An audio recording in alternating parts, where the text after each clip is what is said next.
Why do libertarians support education deregulation?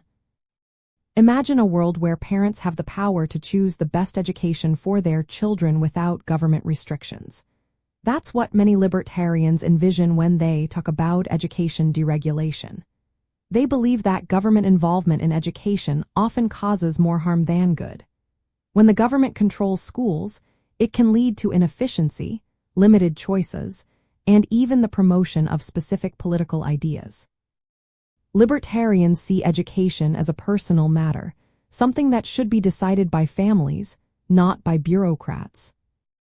At the core of libertarian thinking is the idea that parents and individuals are best suited to decide what kind of education their children receive.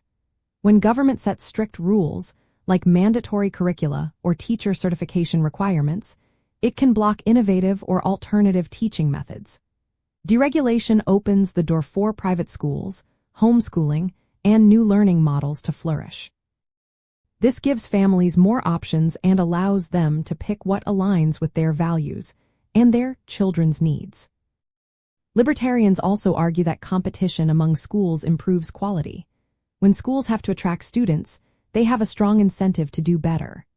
They might offer better teaching, more innovative programs, or lower costs to stand out. Without government oversight, schools are motivated to respond directly to what families want. This market-driven approach is seen as more efficient and accountable than a government-run system, where schools might lack motivation to improve. Another reason libertarians support deregulation is the concern about government using schools to push certain political or social views. When the state controls education, it can influence what children learn and see as acceptable. Removing strict rules allows schools to operate independently and expose students to a broader range of ideas. This encourages children to think critically and develop their own opinions instead of just accepting a single perspective.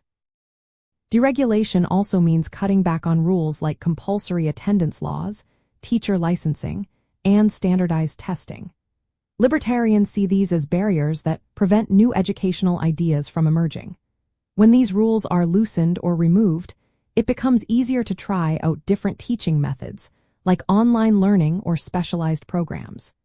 This flexibility can lead to more personalized and effective education options. Practically speaking, education deregulation might include policies like school vouchers, which give families money to choose private schools, or tax credits for educational expenses. It could also mean expanding charter schools or creating more independent schools that are not tied to government systems. These measures put decision-making and funding directly into the hands of parents, rather than government officials. In the end, libertarians support education deregulation because they believe it protects individual freedom, encourages healthy competition, increases choices for families, and limits government overreach. They see a more open and diverse education system as the best way to serve children and prepare them for the future.